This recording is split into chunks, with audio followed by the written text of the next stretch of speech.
Avatar Meher బాబాకి జై. ప్రార్థనా గీతాన్ని ఉమారాణి గారు పాడవలసిన కోరుతున్నాం. అనంతరం బుక్ రీడింగ్లోకి వెళ్దాం. జై బాబా అండి, ఉమారాణి గారు. జై ఉమారాణి వచ్చారా? అవతార్ మెహర్ బాబా की जय। नमो मेहर बाबा अवतार, नमो देव देवा प्रभु, नमो मेहर बाबा अवतार, नमो देव देवा अपार दिव्या कृपा सागरा, अपार दिव्या कृपा सागरा सकल चराचर जगदुद्धार, सकल चराचर जगदुद्धार नमो मेहर बाबा अवतार, नमो देव देवा प्रभु, नमो मेहर बाबा अवतार, नमो देव देवा जोहारुलिवे श्री मेहरु बाबा, जोहारुलिवे श्री मेहरु बाबा महिनि जनिंचिन मानव रूप इह परानंद जीवन मीवा भव भय भंजन परम पावन, भव भय भंजन परम पावन नमो मेहर बाबा अवतार, नमो देव देवा प्रभु, नमो मेहर बाबा अवतार, नमो देव देवा अज्ञानांधतांतमु చేసి, अज्ञानांधतांतमु చేసి दिव्य विज्ञान दृष्टिनु संगी, दिव्य विज्ञान दृष्टिनु संगी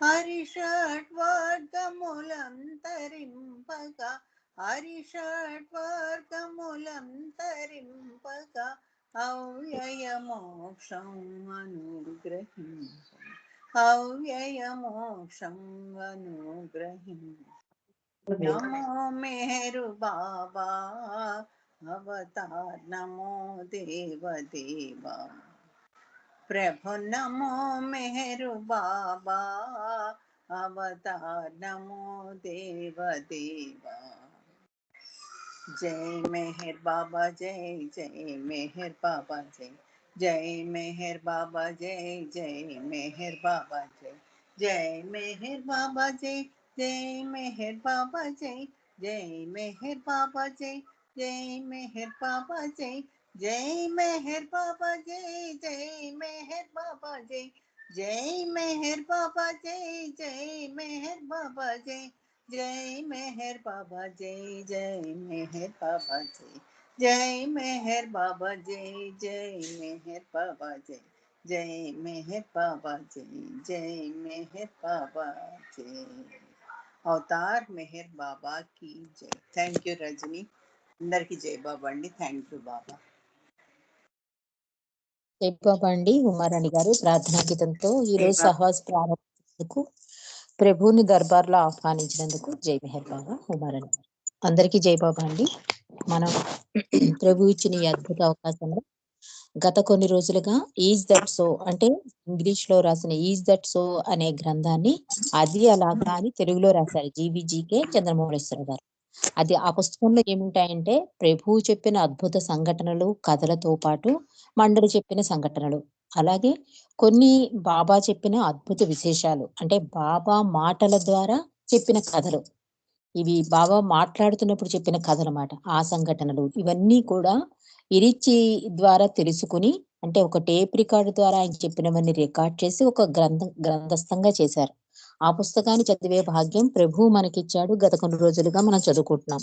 నిన్నటి రోజు ఇరిచి బాబాతో తనకు గల అన్యోన్యత అంటే ఆ దగ్గరత చేసే 2 సంఘటనల గురించి మనం తెలుసుకున్నామండి. అంటే ప్రభువు దగ్గరగా ఉంటే ఎంత అద్భుత అనుభూతి కలిగిందో తనకి చెప్తున్నాడు. అంటే ఎప్పుడు బాబాతో ఇరిచి ఉంటాడు కదా, ఈ 2 సంఘటనలు ఏమిటి అని మనకు అనిపిస్తుంది. కానీ ఇరిచి చెప్పాక అతను ఎప్పుడు కూడా నేను బిజీగా ఉంటాను, బాబా సంతోషం, బాబా కంఫర్ట్, బాబా ఏం చెప్తున్నాడో ఆ చేతి వేళ్ల మీద నా దృష్టి, ఆయన ఏం చెప్తున్నాడో నా ముఖ కవళికల మీద దృష్టే తప్ప ఎప్పుడూ నేను ఆశాంతం బాబాని, ఆ దివ్య మంగళ స్వరూపాన్ని అంత దగ్గరగా అన్ని నిమిషాలు చూడటం నా భాగ్యం. నేను నా జీవితంలో మరిచిపోలేని సంఘటనలని ఇరిచి చెప్పిన ఆ 2 సంఘటనలు, ఆ అన్యోన్యత సంఘటన గురించి మనం తెలుసుకున్నాం. ఈరోజు నగల వ్యాపారి దురాశాపరుడు, ఇది బాబాయే స్వయంగా చెప్పారటండి కథ. అంటే దీని సారాంశం ఏంటంటే, మనలో ఉన్న సంపదను మనం మరిచిపోయి మనం బయట ఎక్కడో వెతుకుతున్నాం. దీని గురించి బాబా ఒక కథని చాలా చక్కగా చెప్పారట. ఇరిచి చెప్తున్నాడు. ఈ కథ బాబాయే స్వయంగా చెప్పిన కథ. అయితే బాబా దీన్ని అసమాన రీతిలో చెప్పారటండి బాబా. మరి నేను ఇప్పుడు అంతగా మెప్పించేటట్టు చెప్పలేను, కానీ నేను సేకరించిన కథా సారాంశాన్ని క్లుప్తంగా చెబుతాను వినండి అంటున్నారు. అంటే బాబా చెప్పినప్పుడు ప్రతిదీ కూడా మూమెంట్ ఇచ్చారట. అంటే ఒక ఈ కథలో ఉన్న పాత్రలు ఉంటాయి కదండి, ఆ పాత్రలు ఎలా డైలాగులు చెప్తారు, ఎలా మూమెంట్ అయ్యారు, ఎలా ఎక్స్ప్రెషన్స్ ఇచ్చారు, అవన్నీ బాబా చాలా అద్భుతంగా చేసి చూపించారట. కానీ అంతలా నేను చెప్పలేను, కానీ ఆ సారాంశాన్ని మాత్రం క్లుప్తంగా చెప్తాను అంటున్నాడు ఇరిచి. ఆ కథ ఇలా ఉంది. ఒకప్పుడు బాగా పేరున్న రత్నాల వ్యాపారి ఒకడు ఉండేవాడు. దేశ విదేశాల్లో ప్రయాణాలు చేసి రాజుల్ని, సంపన్నుల్ని కలిసి రత్నాల వ్యాపారం చేసేవాడు. అతనెప్పుడు పేరు ప్రతిష్టలు కోరలేదు. ఇతరుల అన్నిటికీ మెచ్చుకోలు కూడా కోరలేదు. ఆడంబరం లేకుండా సాధారణ వ్యక్తిలా ఎప్పుడూ ఒంటరిగానే కాలినడకన ప్రయాణాలు చేసేవాడు ఆ వ్యాపారి. ఆ రోజుల్లో ప్రయాణాలు చేసేందుకు సంపన్నులైన వర్తకులు ఒంటెల్ని ఉపయోగించేవారు. కనుక దొంగలకి ఒంటి మీద ఎవరైనా ప్రయాణం చేస్తూ కనబడితే తాము దొంగిలించదగ్గ సొత్తు వాళ్ళ దగ్గర ఉంటుందని గ్యారంటీ గుర్తన్నమాట. దొంగలు ఎవరికైనా సరే ఆ ఒంటి మీద ఎవడైనా ప్రయాణం చేస్తున్నా అంటే వీడు మంచి వ్యాపారవేత్త అని చెప్పి వాడిని దోచేసుకునేవారు. తాను అంటే ఆ దొంగిలించగల సొత్తు వాడి దగ్గర ఉందని వాళ్ళకి అది ఐడెంటిఫికేషన్ అన్నమాట. అందువల్ల ఈ వర్తకుడు అంటే ఈ కథలోని వర్తకుడు ఒంటిపై ప్రయాణం చేయడం మంచిది కాదని కాలినడకనే వ్యాపారం సాగించేవాడు. దేశ విదేశాల్లో మంచి పేరు సంపాదించాడు. కేవలం నికార్సైన వజ్రాలు, రత్నాలు నమ్మకంగా సరసమైన ధరలకు అమ్మడంలో బాగా ప్రసిద్ధి పొందాడు ఈ వ్యాపారుడు. ఈ కథలో ఏంటంటే ఒక వ్యాపారుడు, ఒక దురాశపరుడు ఉంటారన్నమాట. అందులో ముందు నగల వ్యాపారి గురించి చెప్పారు బాబా. తర్వాత ఇప్పుడు దురాశపరుడు అంటే ఒక దొంగ గురించి చెప్తున్నారు బాబా. అదే విధంగా తన శక్తి సామర్థ్యాల్లో ప్రసిద్ధికెక్కిన దురాశపరుడు ఒకడు ఉండేవాడు. ఈ రత్నాల వ్యాపారి గురించి కథను విన్నాడు. ఏమైనా సరే వాని రత్నాలన్నీ అపహరించాలని నిశ్చయించుకున్నాడు ఈ దురాశపరుడు. అందుకోసం ఆ వ్యాపారి అలవాట్లను అధ్యయనం చేస్తూ వెన్నంటి అనుసరించడం మొదలు పెట్టాడు ఈ దురాశపరుడు. ఎలాగైతేనే ఈ వర్తకుడు తన తదుపరి ప్రయాణానికై బయలుదేరే ఖచ్చితమైన తేదీని తెలుసుకున్నాడు ఇతను. ఆ తేదీన పొద్దున్నే ఊలి పొలిమేరలో కాపు కాశాడు. అంటే ముందే అనుకున్నాడు కదా, వ్యాపారి అయితే నిజాయితీగా వ్యాపారం చేసుకుంటూ ఆ దొంగలకి ఎవరికి దొరకకుండా ఒంటి మీద కాకుండా నడకన ప్రయాణం చేస్తూ చాలా నికార్సుగా సరసమైన ధరకే వజ్రాలు, రత్నాలు అమ్ముకుంటూ తన జీవితాన్ని గడుపుతున్నాడు. కానీ ఈ దురాశపరుడు ఏంటంటే ఈ రత్నాల వ్యాపారి మీద కన్నుపడింది. ఇతని దగ్గరున్న రత్నాలన్నింటినీ దోచేయాలని అతడు ఎక్కడికి వెళ్తాడు, ఏం చేస్తాడు, ఏ దారిని వెళ్తాడు, ఇవన్నీ ఒకసారి అంతా అబ్జర్వేషన్ చేసుకుని సరిగ్గా ఇంకో వ్యాపారం మొదలు పెట్టడానికి అతను ఊరు వెళ్ళే తేదీని కూడా కనుక్కుని ఊరి పొలిమేర ఉంటుంది కదా, అక్కడ వెయిట్ చేస్తున్నట్టు వ్యాపారి ఎప్పుడొస్తాడా అతనితో కలిసి వెళ్దామని. రత్నాల వ్యాపారి తన ప్రయాణం మొదలుపెట్టి అటువైపు రాగానే పేరాస గల ఈ దుష్టుడు అతన్ని పలకరించి మాటల్లో దింపాడు. మీరేదో ఊరెళ్తున్నట్టున్నారు అడిగాడు దొంగ. అవును, నేను ఫలానా పట్నం వెళ్తున్నాను అని సమాధానమిచ్చాడు వ్యాపారి. అబ్బా, ఎంత బ్రహ్మాండంగా కుదిరిందండి, నేను సరిగ్గా ఆ పట్టణమే వెళ్తున్నా. మనిద్దరం కలిసి వెళ్తే ఎంతో హాయిగా ఉంటుంది కదా అన్నాడు ఆ దొంగ. పాపం రత్నాల వ్యాపారికి ఈ దుష్టుని గురించి గాని వాడు తన వద్ద రత్నాలున్నాయని తెలుసుకున్నట్లు గాని తెలియదు వ్యాపారికి. అందుచేత ఓ తప్పకుండా, తోడుగా ఇద్దరం కలిసే పోదాం అంటూ ఇరువురు కలిసి ప్రయాణాన్ని సాగించారు. దొంగకైతే ఒక ఒక ఉద్దేశం ఉంది, ఇతని దగ్గర రత్నాలు తీసేసుకోవాలని. కానీ వ్యాపారికి ఏ ఉద్దేశము లేదు. ఓ మంచి స్నేహితుడిగా కలిసి ప్రయాణం చేద్దాం రండి అని చెప్పి ఇద్దరు ప్రయాణమయ్యారు. ప్రయాణంలో దురాశపరుడైన దుష్టుడు తన చాకచక్యాన్నంతా ఉపయోగించి అమాయకత్వాన్ని, నిరాడంబరత్వాన్ని, నిష్కపటాన్ని, పెద్ద మనిషి తత్వాన్ని ఇలా అన్నీ నటిస్తూ వ్యాపారిలో తనపై నమ్మకం కుదిరేటట్టు సంచరించాడు దొంగ. కాగా వ్యాపారి మాత్రం తానొక సాధారణ చిన్న వ్యాపారిలా కనబడేవాడు. దారిలో దాని గురించి దీని గురించి ముచ్చటించుకుంటూ వినోదించేవాళ్ళు వాళ్ళు. దుష్టుడు మనస్సులో వ్యాపారికి తనపై ఏమాత్రం అపనమ్మకం కలగకుండా నమ్మించగలిగానన్న తృప్తితో ఉన్నాడు దొంగ. వ్యాపారేమో తన వద్దనున్న రత్నాలున్నాయన్న అనుమానం రాకుండా ప్రవర్తించాడు వ్యాపారి. పోగా పోగా ఒక ఊరు వచ్చింది. అక్కడ తమ తమ వ్యాపారాల్ని సాగించేందుకు నిశ్చయించి ఆ రాత్రికో సత్రంలో ఇద్దరూ కలిసి పడుకున్నారు. రాత్రి భోజనాలు అయిన తర్వాత ఆ ప్రత్యాదివాదములు చేసుకుని, అంటే శుభరాత్రి అని చెప్పుకుంటారు కదా, అలా చెప్పుకుని నిద్రకు ఉపక్రమించారు వ్యాపారి దొంగ. పడుకున్న కాసేపటికి వ్యాపారికి నిద్ర పట్టి గురక పెట్టడం ప్రారంభించాడు. కానీ దురాశపరుడికి నిద్ర పట్టలేదు. రత్నాలు అపహరించే ఆదుర్దాలో సమయం కోసం నిరీక్షిస్తున్నాడు దొంగ. మెల్లిగా పక్క మీద నుంచి లేచి వజ్రాల కోసం వెతకడం మొదలుపెట్టాడు. చాలా జాగ్రత్తగా వ్యాపారి వస్తువులన్నీ వెతికాడు. తాను వాటిని వెతికినట్లు వ్యాపారి గుర్తించకుండా ఉండేటట్లు వెతికిన వస్తువులన్నిటినీ యథాతథంగా ఉంచాడు దొంగ. వర్తకుని కోటు వెతికాడు, పక్క వెతికాడు, కింద వెతికాడు. చివరికి నిరాశతో నిస్పృహ చెంది ఆఖరి ప్రయత్నంగా వర్తకుని తల కిందనున్న దిండులో కూడా చెయ్యి దూర్చి వెతికాడు దురాశపరుడు. అయినా ఫలితం శూన్యం. ఏమీ దొరకలేదు అతనికి. మొన్నాడు పొద్దున్నే మళ్ళీ వారి ప్రయాణం ఆరంభమైంది. అంటే వీళ్ళిద్దరూ కలిసి ప్రయాణం చేశారు. దారిలో ముచ్చరించుకున్నారు. ఒక ఊరు చేరుకున్నారు. ఈ ఊరిలో వ్యాపారం చేసుకుంటే బాగుంటుందని నిర్ణయించుకుని ఆ రాత్రికి ఒక సత్రంలో నిద్రపోతున్నారు. నిద్రపోయే ముందు ఒకళ్ళకొకళ్ళు గుడ్ నైట్ చెప్పుకుని పడుకున్నారు. వ్యాపారి అయితే వెంటనే నిద్రపోయాడు. ఎందుకంటే అతనికి ఏ ఆలోచన లేదు, వ్యాపారం చేసుకుందు కోసం వచ్చాడు. కానీ ఈ దురాశపరుడేంటి, వ్యాపారి మీదే దృష్టి. వాడు ఎప్పుడు రిలాక్స్ అవుతాడా, వాడి దగ్గరున్న వజ్రాలు తీసేసుకుందామనే ఆలోచన కనుక వీడికి నిద్ర పట్టలేదు. వ్యాపారి ఎప్పుడైతే గురక నిద్ర పట్టాడో అప్పుడు వెంటనే ఈ దురాశపరుడు లేచి మొత్తం అంతా వెతికాడు. ఈ పక్క వెతికాడు, అతని వస్తువులన్నీ వెతికాడు. కానీ వస్తువులు వెతికినప్పుడు మళ్ళీ వ్యాపారి లేచి ఇదేంటి నా వస్తువులు ఇలా చెల్లాచెదురుగా ఉన్నాయి అనుమాన పడతాడని అతను ఎలా పెట్టాడో మళ్ళీ అలా యథాతథంగా వెతికేసి మళ్ళీ అలా పెట్టేశాట. కానీ ఆ రాత్రి అతనికి ఏదీ దొరకలేదు. మొన్నాడు పొద్దున మళ్ళీ ప్రయాణం ఆరంభమైంది.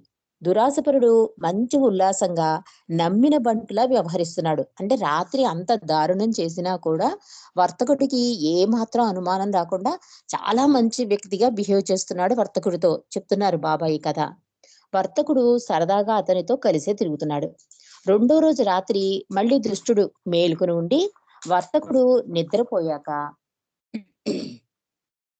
వజ్రాల కోసం మళ్ళీ వెతికాడు దొంగ. కానీ ఈసారి కూడా అతనికి ఏమీ దొరకలేదు. రోజులు గడుస్తున్నాయి. ప్రతి రాత్రి వర్తకుడు గాఢ నిద్రలో ఉండగా వజ్రాలు కాజేందుకు దుష్టుడు వెతుకుతూనే ఉన్నాడు. వర్తకుని దుస్తులు, సంచి, బెడ్డింగు అన్ని మూల మూలలా శోధించాడు ఈ దురాశపరుడు. ఫలితం శూన్యం. పైపెచ్చు వజ్రాలు ఎక్కడ దాచాడో తెలుసుకోలేకపోయాడన్న వ్యధతో వాడికి నిద్ర పూర్తిగా పోయింది దురాశపరుడికి. అవి అక్కడే ఎక్కడో ఉండి తీరతాయని వాడికి తెలుసు. కానీ వజ్రాల్ని వాడు కనుక్కోలేకపోతున్నాడు. వర్తకుని బట్టల్లో ప్రతి కుట్టు సందున, అంటే జేబుల్లో ఎక్కడైనా దాచేశాడేమో అని అంతా వెతుకుతున్నాడు ప్రతి రాత్రి ఈ దొంగ.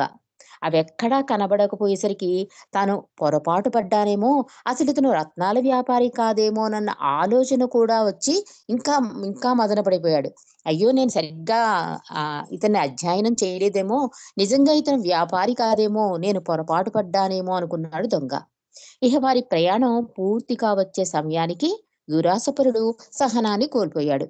ప్రతి రాత్రి రత్నాల కోసం ఆ వర్తకుని సరంజామా వెతకడంలో నిద్ర లేకుండా పోయింది దొంగకి. వర్తకుడు మాత్రం నిశ్చితంగా, ధైర్యంతో హాయిగా నిద్రపోయేవాడు.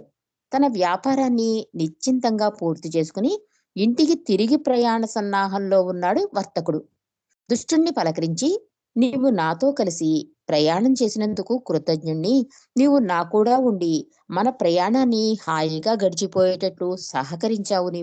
నీకు నా ధన్యవాదాలు. నీవింకా నీ ప్రయాణాన్ని కొనసాగిస్తున్నావు కనుక నీకు జయముగాక అన్నాడు వర్తకుడు కృతజ్ఞతగా, చాలా నిజాయితీగా. దానికి వర్తకుడు ఇలా అనేసరికి ఆయన మాటలకి దుష్టుడు భరించలేకపోయాడు. పశ్చాత్తాపంతో వర్తకుని కాళ్ళ మీద పడ్డాడు. స్వామి, నేను నేటి నుంచి మీ శిష్యుణ్ణి. అసలు నేనెవరినో మీకు తెలుసా అని ప్రశ్నించేసరికి వర్తకుడు అంటాడు, అవును, నీవు మంచి స్నేహితుడివి అన్నాడు వర్తకుడు. నేను మీ స్నేహితుడిగానే ఉన్నాను. కానీ దాని వెనుక ఒక ధ్యేయం ఉంది. నేను మిమ్మల్ని కలిసినప్పుడు మీరు ప్రఖ్యాత రత్నాల వ్యాపారన్న విషయం నాకు తెలుసు. కానీ దేశం మొత్తం మీద పేరు మోసిన మోసగాడినైనా నన్ను మీరెరగరు. ఈనాడు నేను మీ శిష్యుణ్ణైనాను అన్నాడు దొంగ. తన అవసరానికి తన అపరాధానికి పశ్చాత్తాపడుతున్న దుష్టుని చూచి ఆశ్చర్యంతో, ఏం జరిగిందని నీవలా చెబుతున్నావు అడిగాడు వ్యాపారి. అందుకు దుష్టుడు అంటాడు, మనం గత 3 నెలలుగా కలిసి తిరిగాం. ప్రతిరోజు మీరు మీ వ్యాపారాన్ని చేసుకున్నారు. మరి రోజు రాత్రులు మీ దగ్గర విలువైన సంపద ఉందన్న ఆలోచన లేకుండా మీరు ప్రశాంతంగా ఎలా నిద్రపోయేవారు? రోజు నేను నా వ్యాపారాన్ని చేసుకున్నాను. మీ వ్యాపారం మీరు నిజాయితీగా చేసుకుని వచ్చి ప్రశాంతంగా నిద్రపోతున్నారు. ఎంత ఖరీదైన సంపద మీ దగ్గరున్నా కూడా. కానీ నా వ్యాపారం ఏంటి? నేను దొంగతనం చేసేవాణ్ణి. ప్రజల్ని మోసగించడం నా వ్యాపారం. మీ దగ్గరున్న వజ్రాల పట్టం దొరికితే ఎత్తుకు పారిపోదామని ప్రతిరోజు రాత్రి మిమ్మల్ని మోసపుచ్చి ప్రయత్నం చేశాను. కానీ అవెక్కడున్నాయో కనుక్కోలేకపోయాను. అవెక్కడున్నాయి? వాటిని ఎక్కడ దాచారు స్వామి? అన్ని చోట్ల వెతికినా నాకు కనిపించడమే లేదు. నేను రత్నాన్ని కనుక్కోలేకపోయాను. ఇవాళ నుంచే మీ శిష్యునిగా ఉంటాను. అలా ఉండిపోవాలని ఒట్టేసుకున్నాను. నేనొక పేరు మోసిన మోసగాణ్ణే, కానీ నన్ను మీరు ఓడించారు. మీకు నేను కృతజ్ఞుణ్ణి. నేను మీకు లొంగిపోతున్నాను. దయచేసి అసలు రహస్యాన్ని వివరించండి. రత్నాల్ని మీరెక్కడ దాచారో చూపించండి అంటున్నాడు ఈ దొంగ. అంటే ఈ వ్యాపారి తన వ్యాపారం ముగించేసుకుని ఇంటికి వెళ్ళిపోతూ కృతజ్ఞతలు చెప్తున్నాడు. నువ్వు మంచి స్నేహాన్ని అందించావు. నీ వ్యాపారంలో నీకు ఇంకా జయమోగాక. నా వ్యాపారం అయితే ముగిసింది, నేను వెళ్ళిపోతున్నాను అని ఎంతో నిజాయితీగా కృతజ్ఞతలు చెప్పేసరికి ఇంక ఈ దుష్టుడికి తట్టుకోలేకపోయాడు. అతనిలో ఉన్న ప్రేమ నిజాయితీకి పరవశుడైపోయి అతను చెప్తున్నాడు, నా ఉద్దేశం వేరు, నేను నీతో చేసిన స్నేహం ఉద్దేశం వేరు. నేను స్నేహం చేసింది ఏంటంటే నీ దగ్గరున్న వజ్రాలను కాజేయాలని. ప్రతి రాత్రి వెతికాను, కానీ ఎక్కడా నాకు దొరకలేదు. కాబట్టి మిమ్మల్ని నేను గురువుగా స్వీకరిస్తున్నాను. నన్ను శిష్యుడిగా స్వీకరించండి. నేను పెద్ద పేరు మోసిన మోసగాన్ని. నా వ్యాపారం ఏంటంటే నేను దొంగని. మీ దగ్గరున్న వజ్రాలు తీయడానికే మీతో స్నేహం చేశాను. కాబట్టి నేను ఈ రోజు నుంచి మీ శిష్యుణ్ణి, మీకు లొంగిపోతున్నాను. కాబట్టి దయచేసి ఎంత వెతికినా దొరకని ఆ వజ్రాలు, ఆ రత్నాలు ఎక్కడ దాచారో దయచేసి చెప్పండి. మీకు నేను హాని చెయ్యను, హామీ ఇస్తున్నాను అంటున్నాడు దుష్టుడు. రత్నాల వ్యాపారి నవ్వుతో, అది చెబితే మటుకు ఇప్పుడు నీకేం లాభం అన్నాడు వ్యాపారి. నాకెంతో సహాయపడుతుంది. మిమ్మల్ని మోసగించి కూడా నేను ఒట్టేసుకున్నాను. మీరు అంటే వ్యాపారి చెప్తున్నాడు, ఒకవేళ నేను చెప్పాననుకో దానివల్ల నీకు ఉపయోగం ఏమిటి? నువ్వు కాజేయలేవు కదా. నేను చూడకుండా ఉంటే కాజేయగలవు, కానీ నేను చూసి ఇక్కడున్నాయని చెప్తే నా ఎదురుకుండా నువ్వు తీసుకోలేవు కనుక నీకు లాభం ఉండదు కదా అంటున్నాడు వ్యాపారి. అంటే అది లాభం లేకపోయినా కూడా మిమ్మల్ని మోసగించకుండా, అంటే ఆ మోసం జరగకుండా మిమ్మల్ని ఏది చేయకూడదని ఒట్టేసుకున్నాను కనుక నాకు నష్టమైనా పర్వాలేదు, అసలు విషయం చెప్పండి అని అడుగుతున్నాడు. నేను మన ప్రయాణంలో రోజు మోసపుచ్చాలని ప్రయత్నించాను, కానీ ఇప్పుడు అనుకోవటం లేదు. వజ్రాలు ఎక్కడ దాచారో దయచేసి చెప్పండి. నన్ను నన్ను నన్ను క్షమించండి అంటున్నాడు ఈ దొంగ.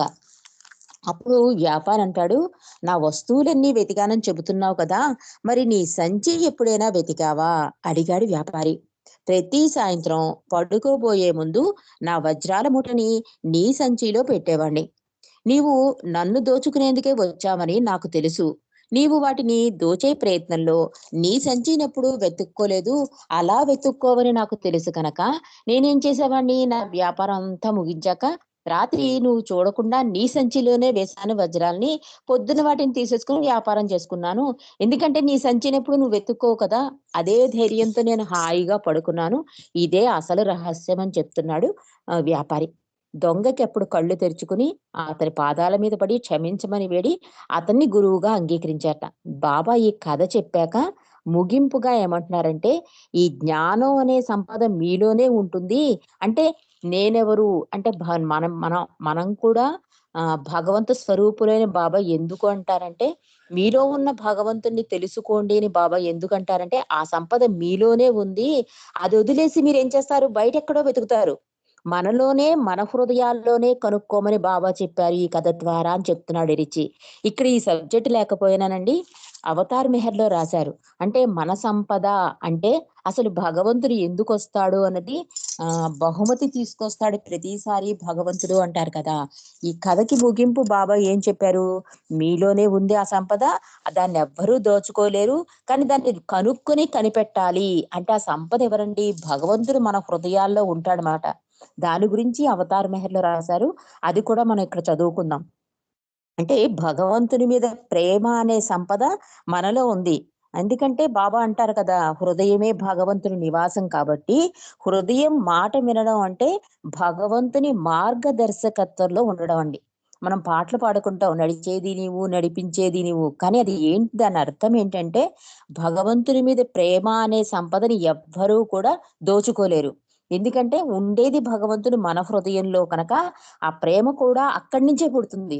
బయట ఎక్కడి నుంచో ప్రేమను తీసుకురాలేవు కనుక నీ హృదయంలో ఉన్న భగవంతుని ప్రేమించాలి అంటే హృదయ ద్వారాలు తెరవాలి, హృదయ పరిశుద్ధత ఉండాలి, బలహీనతలు తొలగించుకోవాలి అని బాబా ప్రతిసారి చెప్పేది అందుకే. అందుకే అనాది నుండి భగవంతుడు భూమి మీద అవతరించినప్పుడు ప్రతిసారి ఏం తీసుకొస్తాడండి, మానవాళికి ఇవ్వడానికి ఒక గొప్ప బహుమతిని తీసుకొస్తాడట. ఇది బాబా చెప్పింది. ఆ బహుమతి ఏమిటి అంటే మాయ కోరలలో చిక్కుకున్న అంతరాత్మని విడుదల చేయడం. అంటే అంత ప్రయాణం చేసేసాక ఆత్మ రాయి నుంచి మానవుడి వరకు నేను భగవంతుడిని అండ మర్చిపోయి ఈ ఆత్మ ఏమవుతుంది, మాయ కోరల్లో చిక్కుకుపోతుందండి. అలాంటి ఆత్మని విడుదల చేస్తాటండి. అంటే అంతరాత్మ ప్రబోధాన్ని బహుమతిగా తీసుకొస్తాడు. అంతరాత్మ ప్రబోధము అంటే బాబా చెప్పారు మనకి సందేశం వెంటనే గుర్తు రావాలి. నేను బోధించుటకు రాలేదు, మేలు కొలుపుటకే వచ్చాను అన్నారు. మేలు కొలపడం అంటే మనం ఆల్రెడీ మెలకుగానే ఉన్నాం కదా. మేలు కొలపడము అంటే మనలో ఉన్న భగవంతుడు నిద్రావస్థలో ఉన్నాడు. ఆ నిద్రావస్థలో ఉన్న భగవంతుని మనం లేపాలి. మనం లేపాలి అంటే బాబా ఇక్కడ ఏం చెప్తున్నారంటే, మేలుకొలుపు గురించి బాబాయే స్వయంగా చెప్పిన ఒక ఒక సంగతి మనం ఇక్కడ తెలుసుకుందామండి. ఈ పుస్తకంలో లేకపోయినా ఇది అవతార్ మెహర్లో ఇచ్చారు. అంటే ఆయన ఎప్పుడూ ప్రతిసారి కూడా మానవ కళ్యాణం కోసం, మానవ ఉద్ధరణ కోసం, మానవ శ్రేయస్సు కోసమే త్యాగమయ జీవితాన్ని గడుపుతాడు భగవంతుడు అని మనకు అవగతం కావాలి. అదంతా మర్చిపోయి మనం ఏం చేస్తామంటే బయట వెతుకుతాం, ప్రాపంచిక ఆకర్షణలకు లోనైపోతాం, పై మెరుగులు అంటే కర్మకాండలకి అట్రాక్ట్ అయిపోతాం. కానీ బాబా ఏం చెప్తున్నారంటే, నువ్వు భగవంతుని ప్రేమించాలన్నా, భగవంతుని దరిచేరాలన్నా, నీ జీవిత గమ్యాన్ని త్వరితగతం చేసుకోవాలన్నా ఆ సంపదంతా నీలోనే ఉంది అంటున్నారు బాబా. కానీ ఏం చేస్తున్నాం, నిద్రావస్థలో ఉంది. ఆ నిద్రావస్థలో ఉన్న వాటిని మేలుకొలపడానికే భగవంతుడు ప్రతిసారి కిందకి దిగి వస్తాడు అంటూ బాబా ఏం చెప్తున్నారంటే, ఈ మేలుకొలుపు గురించి నీవనుకున్నట్లు నీవు ఫలానా ఫలానా కాదు, నువ్వు కూడా భగవంతుడివే అంటున్నారు బాబా. అలాగే నీవు నిజమనుకుంటున్న ఈ మాయా ప్రపంచం నీది కాదు, అంతా భ్రాంతి. భగవంతుడొక్కడే సత్యం. నిజంగా అస్తిత్వం కలవాడు భగవంతుడే. నీవు జీవిస్తున్న ఈ జీవిత లక్ష్యం గమ్యం లేనిది. అంటే మనం చేస్తున్న ఈ ప్రయాణం అంతా కూడా ప్రతిదానికి మమైకమైపోతాం, మనతోనే ఉందనుకుంటాం. ఏదైనా కోల్పోయినా, ఏదైనా కష్టం కలిగినా, ఏదైనా నష్టం కలిగినా ఇదే జీవిత పరమార్థం అనుకుంటున్నాం. బాబా అదే చెప్తున్నారు. ఇప్పుడు నువ్వు ప్రయాణిస్తున్న ఈ జీవితమే లక్ష్యం గమ్యం అనుకుంటున్నావు. ఈ లక్ష్యాన్ని గమ్యాన్ని మీకు తెలియజేయడానికే. ఇది కాదు ఈ జీవిత గమ్యం, ఇది కాదు జీవిత లక్ష్యం. భగవంతుని ప్రేమించడమే జీవిత లక్ష్యం. భగవంతునితో ఐక్యం పొందడం జీవిత గమ్యం అని చెప్పడానికే నేను వచ్చాను అంటున్నారు బాబా. ఆ లక్ష్యంతో జీవిస్తేనే ఆ గమ్యాన్ని చేరుకోగలవు. నీవు పయనించే మార్గం ఆ గమ్యాన్ని నిన్ను చేర్చలేదు. అంటే మనం ఏమనుకుంటాం, భగవంతుడి ప్రార్థనలు చేసేస్తున్నాం, సహవాసులకు వెళ్ళిపోతున్నాం, ప్రేయర్స్ చేసేస్తున్నాం. ఇది కాదు అంటున్నారు బాబా. మనం మమేకమైపోయి దేనికి ఎక్కువ అట్రాక్ట్ అయిపోయింది, ప్రాపంచిక ఆకర్షణలకి, మన జీవితంలో జరిగే కష్టాలకి, వాటికి మనం అట్రాక్ట్ అయిపోయి అప్పుడప్పుడు చేసే ప్రార్థనలకి, అప్పుడప్పుడు సహవాసులకి, ఇలా వినే భాగ్యానికి చూసుకుని మనం ఏదో ఆ జీవిత గమ్యంలో పయనిస్తున్నామని అనుకుంటున్నాం. కానీ బాబా ఏం చెప్తున్నారంటే ఈ ప్రయాణం నిజమైంది కాదు అని చెప్తున్నారు. ఆ గమ్యాన్ని చేరుకునే నేను మీరు గమ్యాన్ని చేరుకోవడానికి సహాయం అందించడానికి మరలా మీ మధ్యకి దిగి వచ్చాను. అందుకే భగవంతుడు ప్రతిసారి కిందకి దిగి వస్తాడండి. ఎందుకు? ఆ లక్ష్యాన్ని సుస్థిరం చేసుకోవడానికి. అంటే నువ్వు కూడా భగవంతుడివి. మొన్న కూడా ఈస్ట్ వెస్ట్ గ్యాదరింగ్ లో బాబా కూడా అదే చెప్పారు. నేను తండ్రిని, మీరు బిడ్డలు. ఒక తండ్రి బిడ్డల్లా మీరుంటే కనుక మీ జీవిత గమ్యాన్ని సుగమనం చేయగలను అని చెప్పారు బాబా. ఈ వీటన్నిటినీ ఏది కోల్పోయిన జీవితంలో భగవంతుని కొంగును మాత్రం జారవిడుచుకోకండి. ఈ 2 చేతులతో గట్టిగా పట్టుకోండి. అదొకటే పరమ సత్యం. అదే మీకు పనికొచ్చేది అని కూడా ఈస్ట్ వెస్ట్ గ్యాదరింగ్ లో బాబా చెప్పగా మనం తెలుసుకున్నామండి. ఇక్కడ బాబా కూడా అదే చెప్తున్నారు. నీ లక్ష్యాన్ని, నీ గమ్యాన్ని నువ్వు సుస్థిరం చేసుకోవాలంటే నేను సహాయం చేస్తాను. నా కొంగు పట్టుకో. కాబట్టి భ్రాంతిమయమైన మాయా ప్రపంచంలో ఉన్న విషయ వాంఛల వెనక పరుగులు పెట్టడం ఆపి భగవంతుణ్ణి అన్నిటికన్నా మిన్నగా ప్రేమిస్తే అంతవరకు నీ ప్రయాణంలో పోగు చేసుకున్న కల్మషాన్ని ఆ ప్రేమ నశింపచేస్తుంది. ఆపై గమ్యానికి మార్గం సుగమనం అవుతుంది అని చెప్తున్నారు బాబా. అద్భుతమైన విషయం అండి. మనం ఏం చేస్తామంటే ఈ వ్యాపారి దొంగలాగా ఈ దొంగ ఎప్పుడైతే దిక్కులు చూస్తూ అన్ని చోట్ల వెతికాడో, ఎక్కడైతే తనను తాను వెతుక్కోలేకపోయాడో అలాంటి పరిస్థితే మనది అని చెప్తున్నాడు తండ్రి కూడా. అంటే మనలో ఉన్న భగవంతుని మనం గుర్తించలేకపోతున్నాం. మనం కూడా భగవత్ స్వరూపులమని మనం ఎరుక లేకుండా ఉన్నాం. కాబట్టి ఆ ఎరుక నేను కలిగిస్తాను అని చెప్పి బాబా అందుకే my wish how to love గాడు బాబా ఇచ్చిన ప్రతి సందేశం కూడా మనం నిజంగా లోతుల్లోకి వెళ్తే బాబా ఇచ్చిన ఏ సందేశమైనా కూడా మన జీవిత గమ్యాన్ని, లక్ష్యాన్ని చేర్చడానికే బాబా ఇచ్చిన సందేశం అండి. ఒక real happiness life in making others happy అన్నారు అనుకోండి. అంటే ఏంటి? నిజమైన సంతోషం ఇతరులను సంతోష పెట్టడంలోనే ఉంది. అంటే ఇతరులు అనేవాడు లేకుండా అందరిలోనూ భగవంతుడు ఉన్నాడు, పోనీలే అని చెప్పి వాళ్ళలో మనం దయ కానీ, జాలి కానీ, ఏదో ఒక మాట సాయం కానీ ఏదో ఒకటి మనం చేశామనుకోండి, అది భగవంతుడు గుర్తిస్తాడు. భగవంతుడు చేయవలసిన ప్లేస్ లో మనం చేశామనుకోండి, భగవంతుడు సంతోషపడతాడు. అప్పుడు మనకి ఏమవుతుందంటే అది సంస్కార రాహిత్యం అవుతుంది. కొత్త సంస్కారం రాదు, ఉన్న సంస్కారం పోతుంది, బంధనాల్లో చిక్కుకోం, జీవిత గమ్యం త్వరితగతం అవుతుందండి. కాబట్టి ఎంత ఉంది బాబా చెప్పిన ఈ కథలో. అందుకే ఈ అద్భుత కథని బాబా మాటల్లోనే మీకు అందిస్తాను అని చెప్పి, బాబా చెప్పిన దానికన్నా నేను చెప్పలేనేమో గాని సేమ్ బాబా యాజ్ టీజ్ గా ఏం చెప్పారో అదే చెప్పానని చెప్పారు. కాబట్టి నేను యాజ్ టీజ్ గా ఎలా ఉన్నదో ఆ కథను అలా చదివాను. మనకి ఈ కథ తెలిసినదే, చాలా సార్లు విన్నాం కూడా. కానీ ఇది బాబా మాటల్లో ఆ నోటి నుండి వచ్చిన మాటలు కనుక అది చదవడం అయింది. దాని అర్థం ఏంటంటే మనలో ఉన్న భగవంతుని మనం గుర్తిరిగి మసలాలి అని చెప్పడం కోసమే ఈ కథ ఉందని నాకు అవగతమైంది. ఇంత అద్భుతమైన విషయాన్ని బాబా ఇరిచికి చెప్పడం, ఇరిచి మనకి అందజేయడం, మన ఇద్దరికీ కూడా వాళ్ళిద్దరికీ మనం కృతజ్ఞతా వందనాలు, జై మెహర్ బాబాలు చెప్పుకుందామండి. మరి హారతిలోకి వెళ్దాం. హారతికి శ్యామల గారు పాడవలసిందిగా కోరుతున్నాను. జై బాబా అండి. శ్యామల గారు. జై బాబా అమ్మా, జై బాబా పాడతాను. అవతార్ మెహర్ బాబా కి జై. సనాతనుడవు అస్థిర జగతిలో స్థిరమై ఉన్నావు,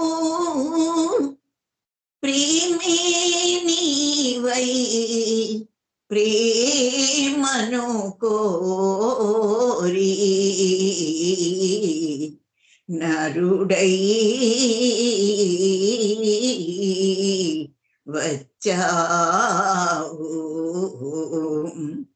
మానుష వేషము మానస హరణము మా కొరకే కాగా మెహరు ప్రభు హారతిగా గొనుమా, మనసులను హారతిగా గొనుమా. మానుష వేషము మానస హరణము మా కొరకే కాదా మెహరు ప్రభు హారతిగా గొనుమా, మనసులను హారతిగా గొనుమా. ఆది శూన్య సత్యస్థితి నుండి ఉండి లేని స్థితిని వీడి ఉన్నది నేనని అరుదించితివి. ఉన్నతోన్నతముగా మేరు ప్రభు హారతిగా గొనుమా. మనసులను హారతిగా గొనుమా. కనిపించే ఈ మాయా జగము కనిపించని నీ ప్రేమకు చిహ్నము. కనగలమాని చిద్విలాసము కరుణామయుని గరాగా మేరు ప్రభు హారతిగా గొనుమా. మనసులను హారతిగా గొనుమా. మేరు బాబా నీ అవతరణం ధరణి తలమున ప్రేమాగమనం. ప్రేమించే ప్రతి ఎదలకు తరుణం ప్రేమను పొందగను.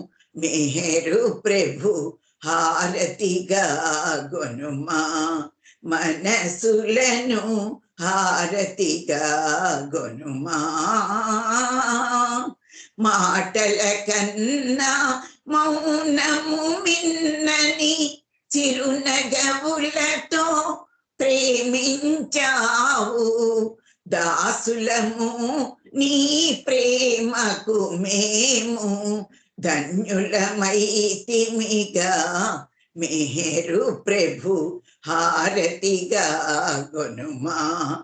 మనసులను హారతిగా గొనుమా.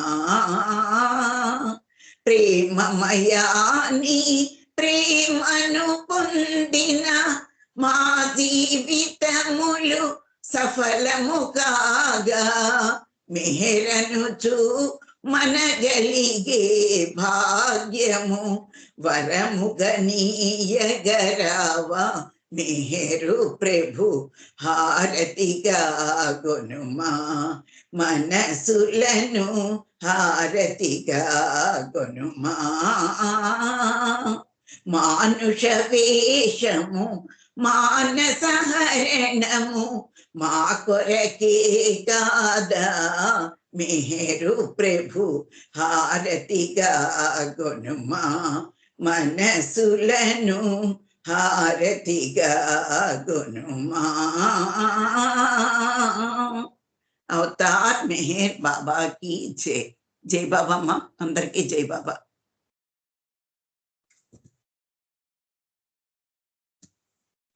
జై బాబా అండి శ్యామల గారు. ఇక్కడితో ఈ రేపు మళ్ళీ మెహర్ దర్బార్ లో మనందరం కలుద్దాం. జై మెహర్ బాబా. రజని ఆ పాట పంపించాను విన్నా.